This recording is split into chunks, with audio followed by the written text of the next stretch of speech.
Well, we're watching the Caribbean very closely. That developing threat that we were talking about just yesterday, we now have an Invest 98L that came about yesterday when we were talking on the show, actually, around 11 a.m. And, you know, the Atlantic, it's been a little bit of a different season for us. It's been a little bit of a weird one, but the Atlantic is still alive, and it's making sure we know it because Invest 98L is starting to move towards the Caribbean, which is an incredibly warm spot, which means it has lots of fuel to possibly get something going. So the National Hurricane Center has updated the possibility of something developing to 50% within the next 7 days. So now we have updated from that lemon to now we have this orange coming in to the Caribbean, that potential development area. Now we still have quite a few days. This is the next 7 days or so. You'll notice in the next 2 days, only a 10% chance for any real development. But you can see here on enhanced satellite, things are looking pretty healthy at this point. Not a defined circulation yet, but those thunderstorms are still cooking, and they do have a little bit of energy to work with. Now, I do want to mention this because even though the hostile winds, those are on the lower end, that low wind shear is going to be playing in this system's favor to kind of keep itself together. That high moisture content that we ended up seeing yesterday, it's kind of gone. You can see this drier air that's just to the north of it, and the system as that front starts to move on through.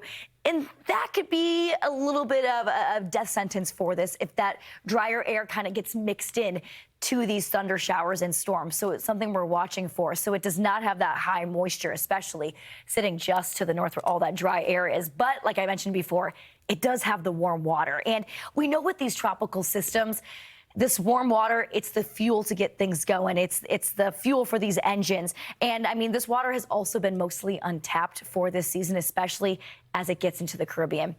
Now, I want to talk a little bit about the steering mechanism of what's going on here, as we've had this high pressure system that's sitting over the Atlantic, and that is keeping this system heading towards the west. It's not going to be heading up towards the north like we've seen before, and that'll kind of keep it a little bit farther south from the United States, again, heading into the Caribbean Sea at this point. And I will also note that, you know, our exclusive Fox weather model, this is our tropical threat model. It takes into account the Euro, the GFS, the Google AI model.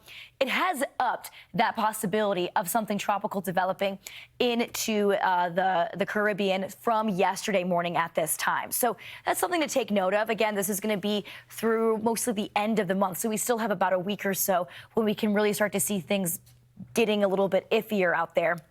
But to that point, talking about the GFS and the Euro and some of these models that we take into account, kind of a nice consensus that maybe something could be trying to get going as we move into the Caribbean. And this is a look at the late tropical origins of these October storms that we've seen in the past, and a lot of them starting off in the Caribbean Sea. So kind of a hot spot as we get into the second half or like later half of hurricane season. And, you know, Nick, talking about those models, I mean, right now, it's still a little bit on the messier end. I mean, you can see all of these skittles kind of spread about, but at the same time, heading into a very similar area. They kind of are in that consensus, still a little bit messy thing. We still don't have a defined system quite yet.